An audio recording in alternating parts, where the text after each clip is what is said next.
நாகர்கோவிலில் ரயில்வே தண்டவாளத்தில் தண்டால் எடுத்து உடற்பயிற்சி மேற்கொண்ட பிரபல இரும்பு மனிதன் கண்ணன் மீது ரயில்வே போலீசார் எஃப்ஐஆர் பதிவு செய்துள்ளனர்.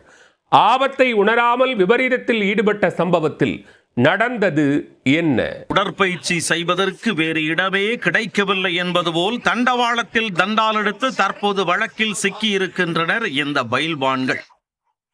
ரீல்ஸ் மோகத்தில் ரயில்வே விதிகளை மதிக்காமல் நடந்து கொண்டவர்கள் மீது எடுக்கப்பட்ட நடவடிக்கை என்ன? கன்னியாகுமரி மாவட்டம் நாகர்கோயில் அருகே தாமரைக்குட்டி விடை பகுதியைச் சேர்ந்தவர் கண்ணன்.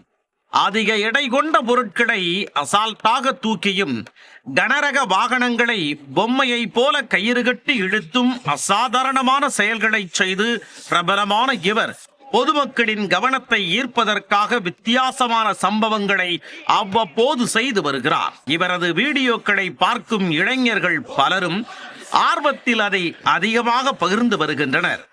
இதற்கிடையே சமீபத்தில் கண்ணன் தனது சோசியல் மீடியா பக்கத்தில் பகிர்ந்த வீடியோ ஒன்று அவரை சர்ச்சையில் சிக்க வைத்துள்ளது. நாகர்கோயில் ரயில் நிலையத்தில் தண்டவாளத்தில் தண்டால் எடுத்து உடற்பயிற்சி செய்யும் வீடியோவை கண்ணன் பகிர்ந்துள்ளார். ஆபத்தை உணராமல் தனது நண்பருடன் தண்டால் எடுக்கும் இந்த வீடியோவை பார்த்து இளைஞர்கள் பலரும் விபரீதத்தில் இறங்கிவிடப் போகிறார்கள் என நெட்டிசன்கள் கேள்வி எழுப்பியுள்ளனர்.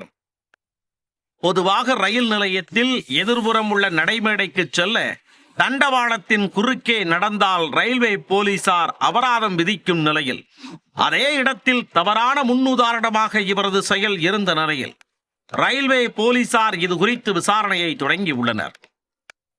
மிக பிரபலமான இரும்பு மனிதராக இருந்தாலும் கண்ணன் செய்தது தவறு என்பதால் அவர் மீது ரயில்வே போலீசார் வழக்கு பதிவு செய்தனர்.